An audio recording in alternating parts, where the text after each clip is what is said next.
தடவைன்னா அது என்ன, எப்போ, எந்த வயசுல? 12வது படிக்கிறப்ப, 12வது 2 மாசத்துக்கு முன்னாடியே நான் ஓடி போயிட்டேன். வயசு இல்லைன்னு சொல்லிட்டு அப்பா அம்மா பிரிச்சு இட்டுன்னு வந்து, உங்க அம்மா அப்பா விட்டு போயிட்டீங்களா? பிரிச்சு 3 நாள்ல பிரிச்சு இட்டுன்னு வந்து கேஸ்லாம் கொடுத்து மகளிர். எங்க ஓடி போனீங்க? அரியலூருக்கு, அவங்க ஊருக்கு ஓடி போயிட்டேன். அவர் ஊர் அரியலூர். அங்கேருந்து இங்க உங்க ஊருக்கு வருவாரா? ஆமா, அங்கேருந்து இங்கே வந்து இது காய் குடோனில் வேலை செஞ்சுட்டு இருந்தாங்க. எப்படி அவரை நீங்க பாத்தீங்க? எங்கள் சித்தி வீட்டுக்கு வரப்ப இருந்தப்ப. அங்க என்ன, அங்க வேலை பார்த்தாரா? சித்தி வீட்டுக்கு பேச்சுலராக அந்த தெருவில் வாடகை இருந்தாங்க. சித்தி வீட்டுக்கு வரப்ப பழகமாயிடுச்சு. சரி, அரியலூருக்கு உங்களை கூட்டிட்டு போனாரு. கூட்டிட்டு போனாரு. என்னாச்சு அதுக்கப்புறம்? அங்கேருந்து அம்மா அப்பாவுக்கு யாரோ சொல்லியிருக்காங்க. அவங்க சொல்லி அவங்க வந்தாங்க. ஸ்டேஷன்லேருந்து என்னை கூட்டின்னு வந்துட்டாங்க. இல்லை அரியலூர் போய் அவர் கூட எங்க தங்குனீங்க? அவங்க வீட்டிலே தான் 3 நாள் இருந்தாங்க. அப்புறம் 3ஆவது நாள் காலையில் அவங்க அப்பா அம்மா எல்லாம் கேட்கலையா? கேட்கல. ஏன் இந்த சின்ன பொண்ணை கூட்டிட்டு வந்திருக்கேன்லாம் கேட்கலையா? எதுவுமே கேட்கல. கல்யாணம் பண்ணி வைக்கிறதுக்கு தான் பார்த்தாங்க. என்ன சொன்னாங்க? கல்யாணம் பண்ணி வச்சிடலாம் அப்படின்னு சொல்லிட்டு பார்த்தாங்க. உங்ககிட்ட கேட்டாங்களா? நான் கல்யாணம் பண்ணிக்கிறேன் அப்படின்னு சொன்னேன். அதுக்கப்புறம் அவங்க பெரியம்மா. உங்களுக்கு என்ன வயசு இருக்குமா? அப்போ 18 வயசு அப்பதான் ஸ்டார்ட் ஆயிருந்தது. 18 கூட இல்லை, 17 முடிஞ்சிருந்தது. அப்பதான் 18 இன்னும் தொடங்கல. அவங்க வீட்டில் தங்குனீங்க?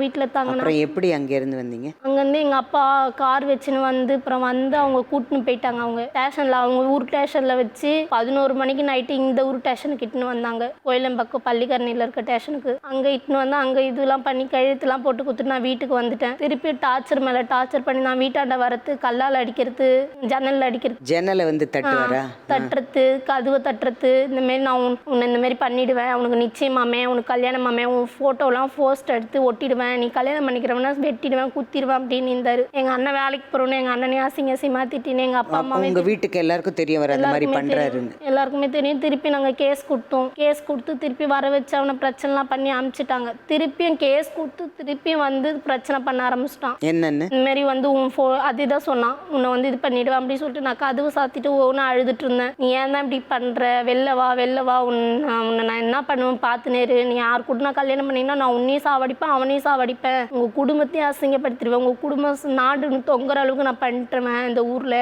அப்படி இப்படின்னு சொன்னான். எதுக்கு நம்மளால நம்ம குடும்பம் சாகணும்னு சொல்லிட்டு நான் திருப்பி மிரட்டி அவன் வர வச்சு நான் போயிட்டேன். நான் போய் 1 மாசம் நல்லா வச்சிருந்தாங்க.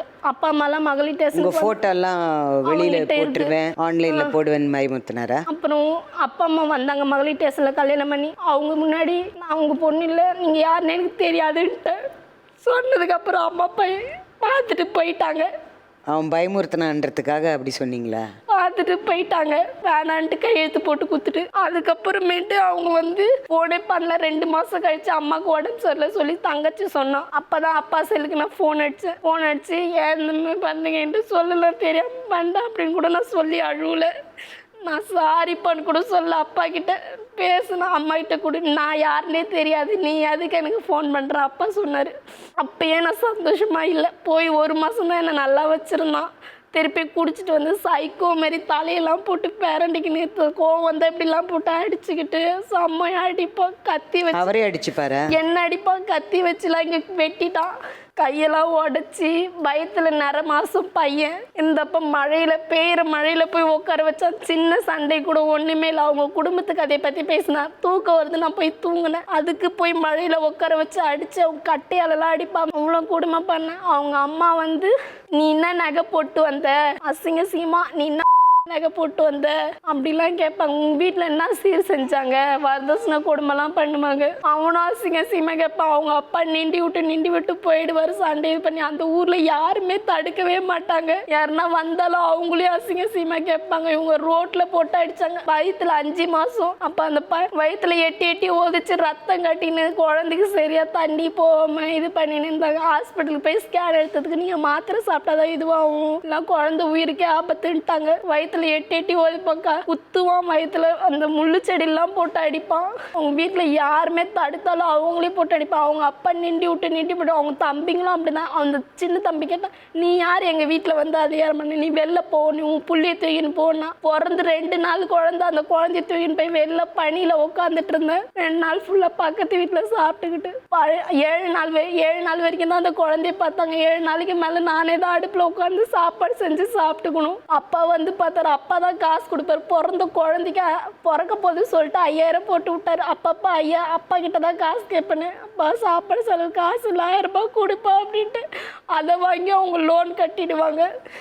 கத்தியெல்லாம் கொடுவா கத்தியாலெல்லாம் வெட்டுவான், எந்த நேரமும் அடிப்பான், சைக்கோ மாதிரி தலையை போட்டு இது பண்ணிப்பான், இப்படி நங்கு நங்குன்னு கொட்டிப்பான். எங்கள் அம்மா வீட்டுக்கு இட்டுன்னு வந்தேன், எங்கள் அம்மாவுக்கு உடம்பு சரியில்லை தான் நாங்கள் வந்து வந்தேன். எங்கள் அண்ணனே எனக்கு ஃபோன் பண்ணி சொன்னேன், இது வரைக்கும் நம்ம பண்ண தப்பு, அவங்கள அசிங்கப்படுத்திட்டு வந்துட்டோம், நம்ம போவே கூடாது, நம்ம சாவுமோ வாழுமோ இங்கே இருந்துடலாம், நம்ம போய் அவங்களுக்கு அசிங்கப்படுத்தக்கூடாதுன்ட்டு நான் இங்கே இருந்தேன். எந்த விஷயமே அவ்வளோ எங்கள் அப்பாட்டையும் சொல்ல மாட்டேன், சண்டை வந்ததான் சொல்லுவேன். அதிகமாக அவன் தான் ஃபோன் பண்ணி சொல்லுவான், நான் எதுவுமே சொல்ல மாட்டேன், எப்போனா ஒரு வாட்டி தான் சொல்வேன்.